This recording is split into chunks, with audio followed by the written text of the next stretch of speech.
This is the In Focus podcast from The Hindu.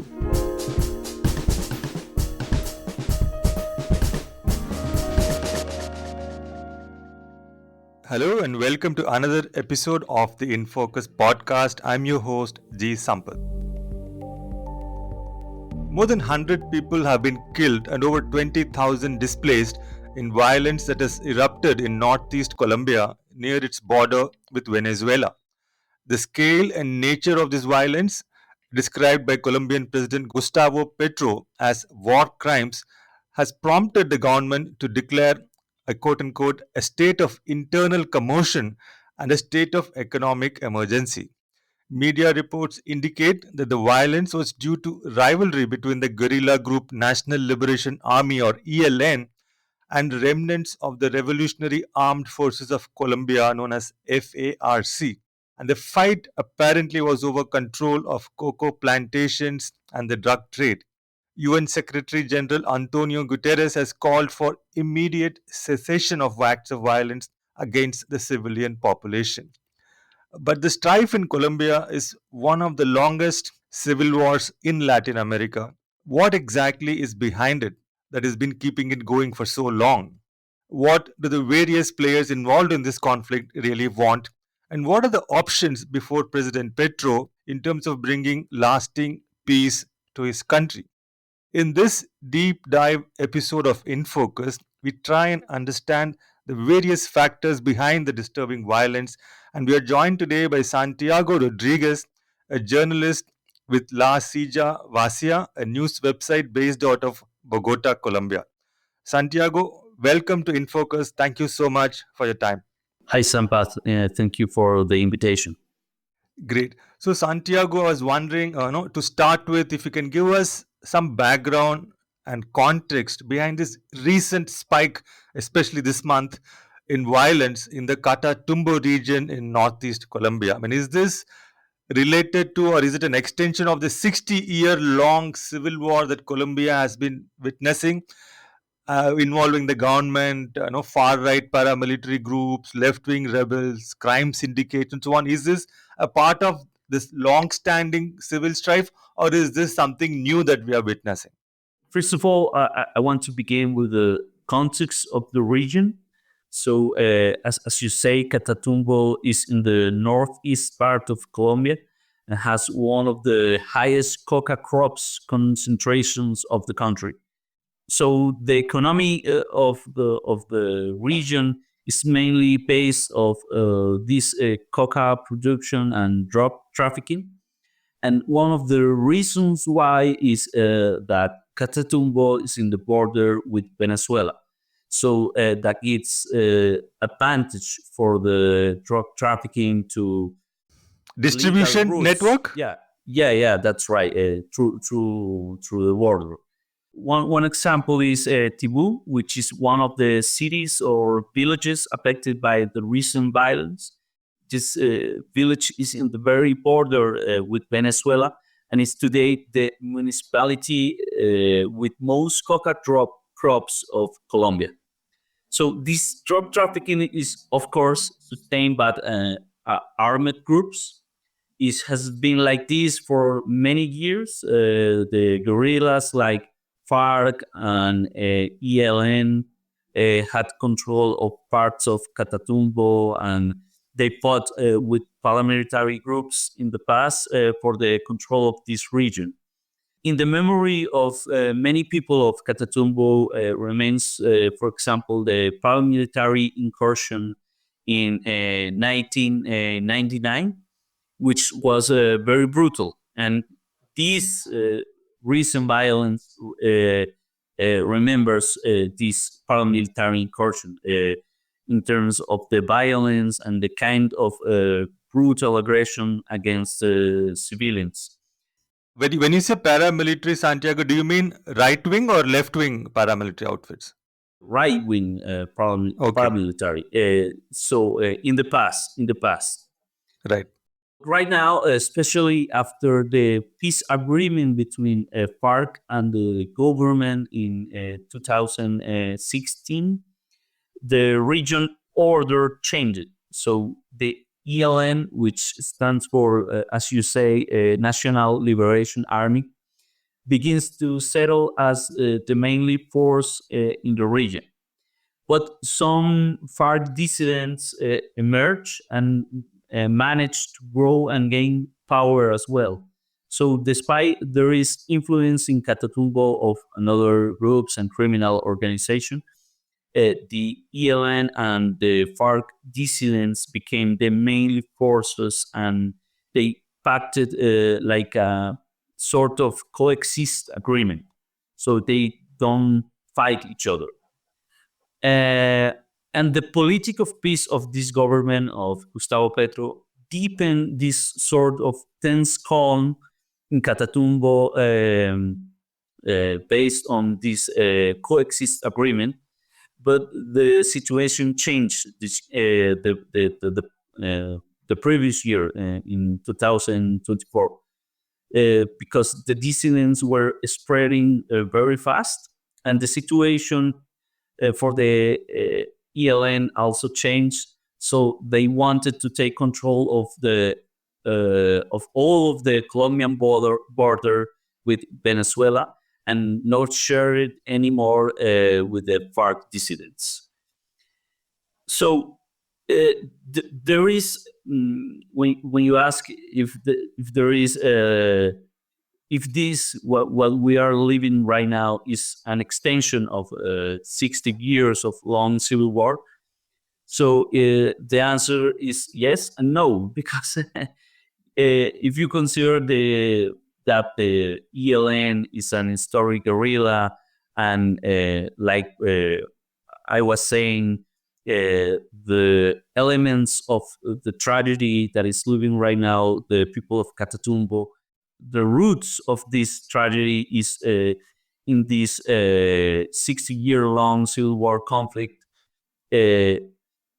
But I think what we are living right now, what is happening with all of these armed groups in Colombia, in Catatumbo, but in other regions as well, is something new. The first thing is that the wars and conflicts that we are seeing are mostly between armed groups and not against the government or the state.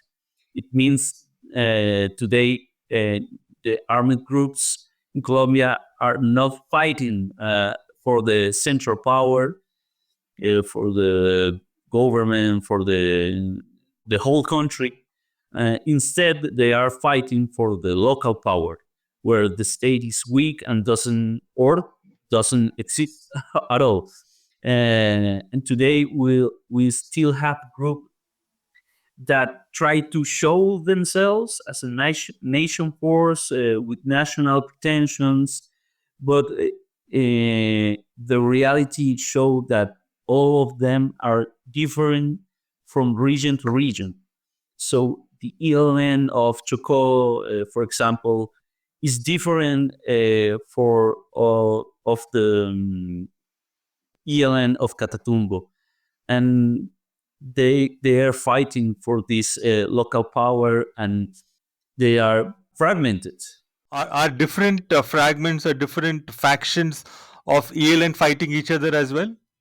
No. The ELN is one armed group, but they operate different from region to region. Okay, so ELN is fighting with which armed group? Is it fighting with those remaining elements of FARC? Yeah. That's right. Right. And what is the difference in politics of these two? Are they having different political goals, or is it like FARC is better known because of their origins, and they're mobilized from trade unions, worker mobilizations, fighting for their rights against corporate fruit companies and all that. But not much is known about ELN's politics. Can you just talk a little bit about how their politics differ from each other?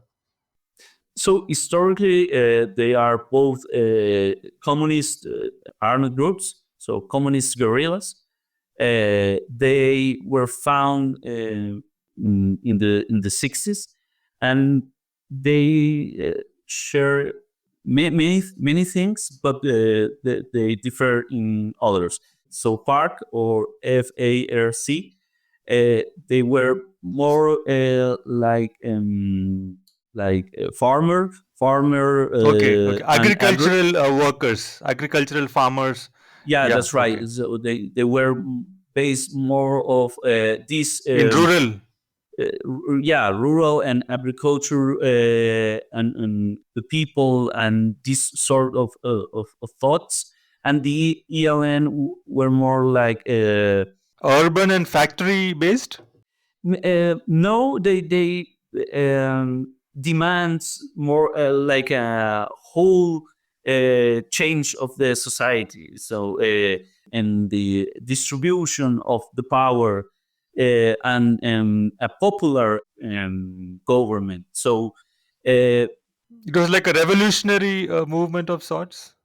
yeah, they both were revolutionary groups, and they share many thoughts. But I think these political goals and these political ideas, they are not so important right now, and Okay.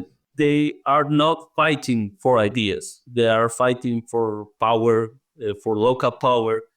And today, the ELN, for example, 1 year ago, fight these FARC dissidents in the south of Colombia, but they were friends in Catatumbo and north of Colombia.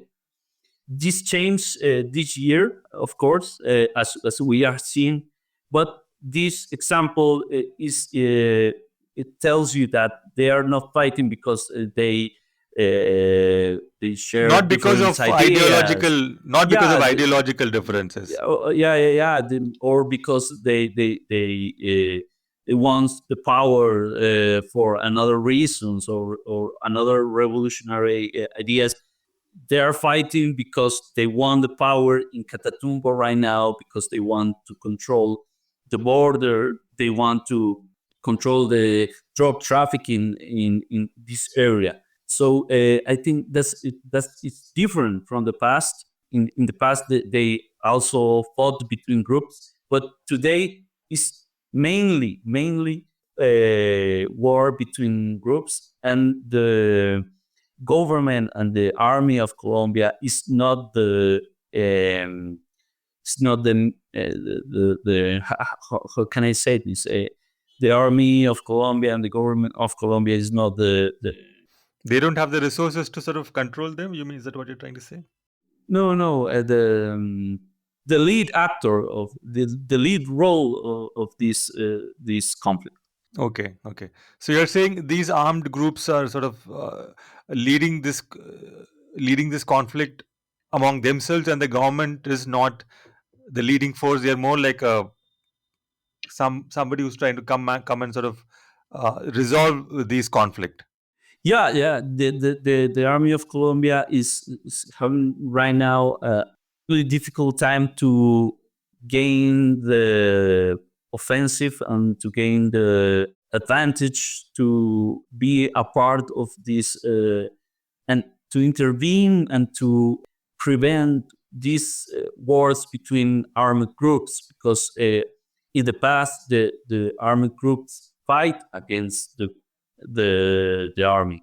The army was the enemy, but today the army is not the enemy.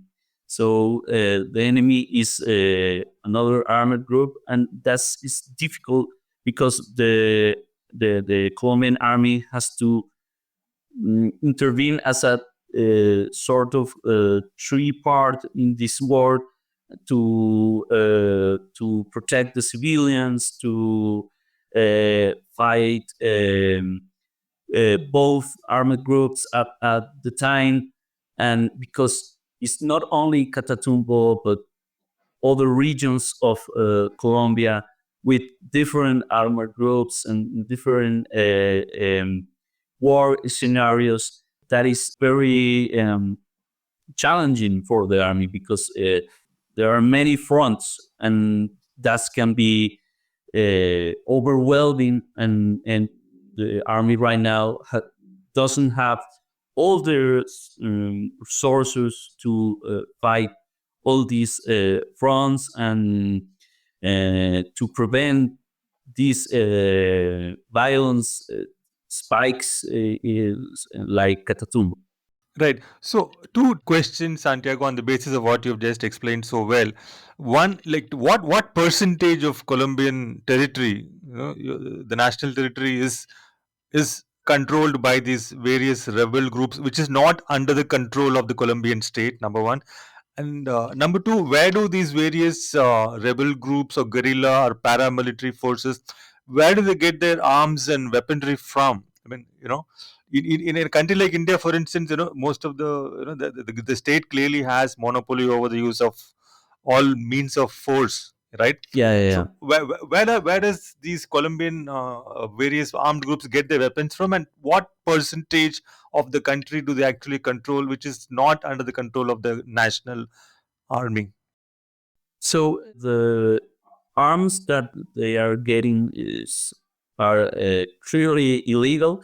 This is like a black market, but some weapons are still from the Colombian army. So by fighting or corruption. So these groups has Galil, that is a Israeli weapon that is manufactured in Colombia, and all of these groups have has all of these group have Galil, and is Galil, what is a Galil? as assault rifle, Assault rifles. Okay. So Yeah. these assault rifles have been supplied by Israel. No, are not supplied by Israel. The Khalil is an Israeli assault rifle that is manufactured in Colombia by Okay. the Colombian army. So these many groups have these assault rifles, and they acquire these rifles by fighting and stealing from the soldiers, or mainly by corruption. So they pay corrupt military official to acquire these rifles. And other rifle are old weapons from the guerrillas, like AK-47, and they acquired these rifles through all weapons from the guerrillas of Central America or Venezuela as well. From Venezuela by corruption, and from Central America by black market. But there are very new weapons. So these groups have new weapons and very good weapons from America as well, from United States. I'm talking about M16 or other new weapons that they acquired through the black market, but they are clearly from the United States. So I don't know how this operates, but I think a criminal organization buy these weapons in the United States, and they send the weapons for Smuggle them. they smuggle these weapons, but through parts. So they how can I say that? Disassemble the weapons. Assemble. Yeah, reassemble. Yeah. Okay. Yeah, they assemble the weapons, and in Colombia they assemble the weapons back together. Okay. And Yeah, and the other part of the question about like what percentage yeah, of the territory? Yeah. I cannot say the percentage. So the one of the biggest institutions of the institution for the humanitarian crisis calls Defensoría del Pueblo in Colombia says that 73% of the country is in alert. That means that 73 percentage of the Colombian territory has some sort of risk of armed group presence. That doesn't mean that the armed groups control the 73% of the country. That will be insane, but they can affect this part of the country. They control the armed groups have control of many territories. So the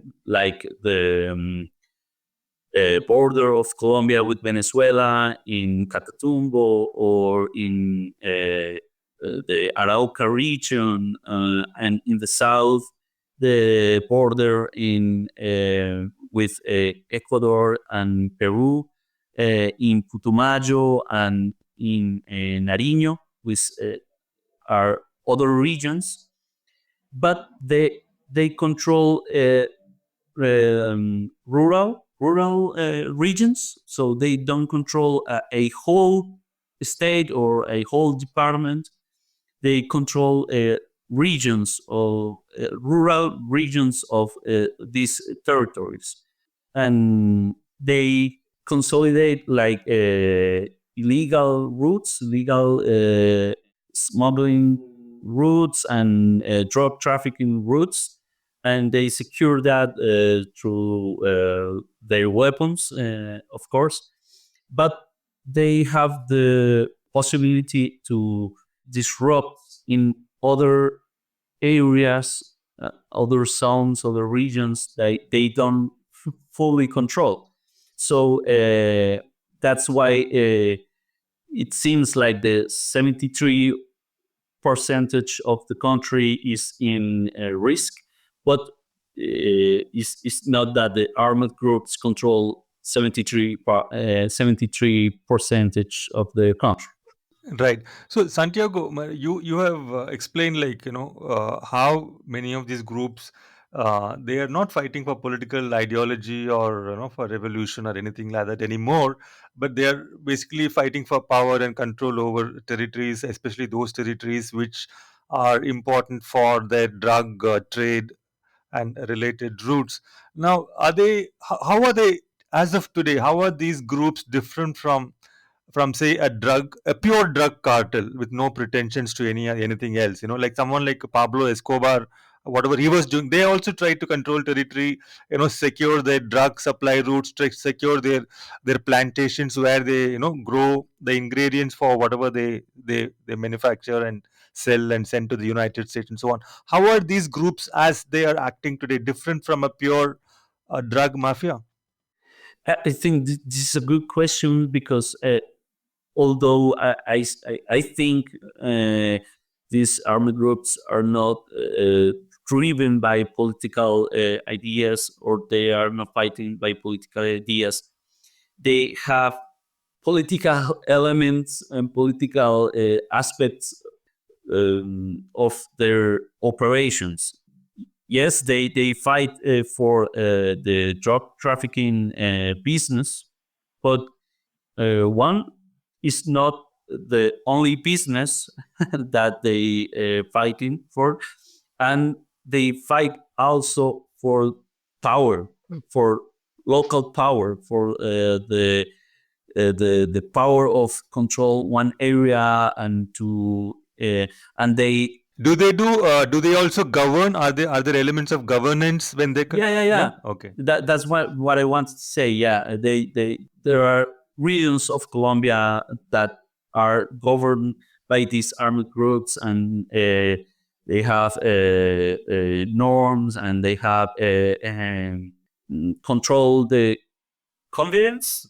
Okay, so they have like administrative responsibilities which they fulfill. Yeah, that's right. That's right. For example, they establish or they are strong where there are illegal economies like gold, illegal gold mining, or or drug trafficking, of course. But they also profit from extortion, but they call them taxes, of course. So Okay. because they are the government of the region. They tax the people, they tax the commerce, they tax the farmers, everything. Of course, this is an extortion, but they call it tax. Uh, so these armed groups, of of course, they have drug cartels elements, and they operate sometimes like a normal drug cartel, but they also in the regions have these like criminal governance, and they also get into the local politics, and sometimes ban a politician or support another politician behind the curtains.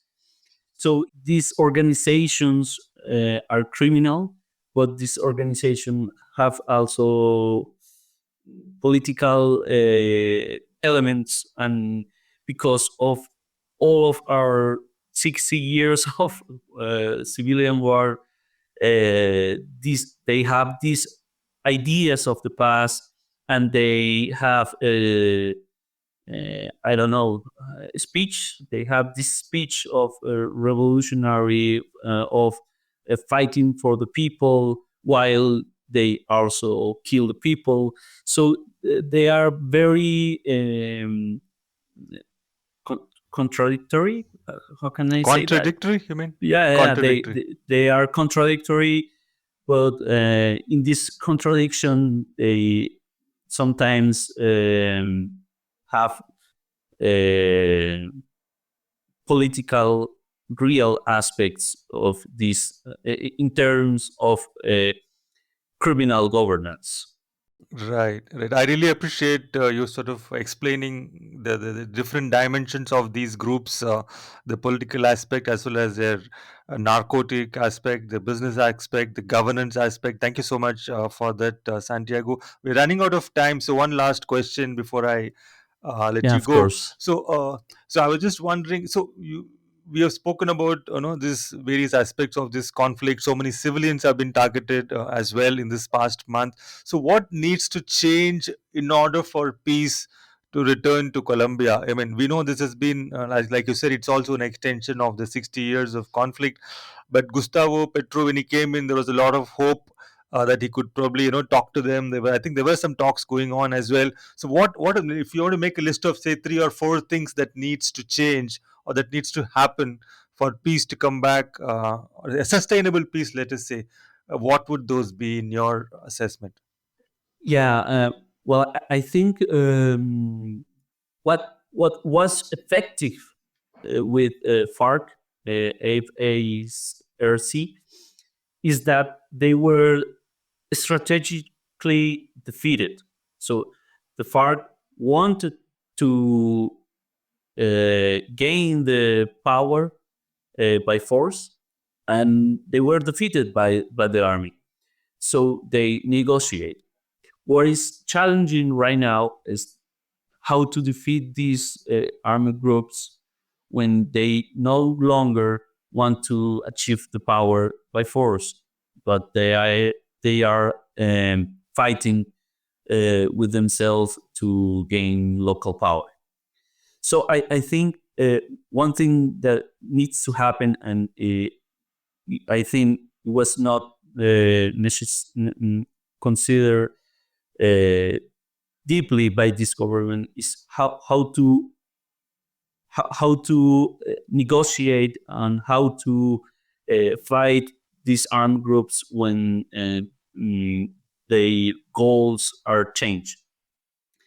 I think a negotiation like we did with the FARC is no longer the best way, because we recently proved that with the ELN, 2 years of negotiations, of peace conversations, and they uh, they throw that away and initiate this offense, this military offense in Catatumbo against the dissidents and the people as well. So that means that the ELN has no incentive to negotiate the peace. So I think one thing that Are needs they to not happen. interested? Would they not be interested if let us say the Petrovo government were to offer them some amount of regional autonomy and say, okay, why don't you contest elections and you can still have your governance, whatever you're doing? No, one thing is they don't trust the government, the power of the government, because the power of the government is not is not very strong. They promise a lot of things, but they struggle to accomplish them. So and the other is that they are very strong in the border with Venezuela, and they are allies with the Venezuelan regime, the Maduro regime. So as you can imagine, with the situation in Venezuela, the Maduro staying in power against the elections, and the the the last part, yeah. So the Maduro situation and the United States situation, you can imagine that the ELN needs to control the border and to show to his ally that he is that the ELN can defend the border of Venezuela. So this is one thing that was never took into account very seriously in the negotiation by the government of Colombia. So So are you sort of saying that the ELN is sort of playing a crucial role here in sort of getting whatever goods into Venezuela because of the U.S. sanctions in effect? yeah, of course, the ELN and the Venezuelan regime have a relationship for many years, and these geopolitical changes are uh, are an, are influence the way that the ELN operates in the border of Colombia and Venezuela, because, like I say, they are allies, and Maduro have a fear of military intervention and military offense through the Colombian border.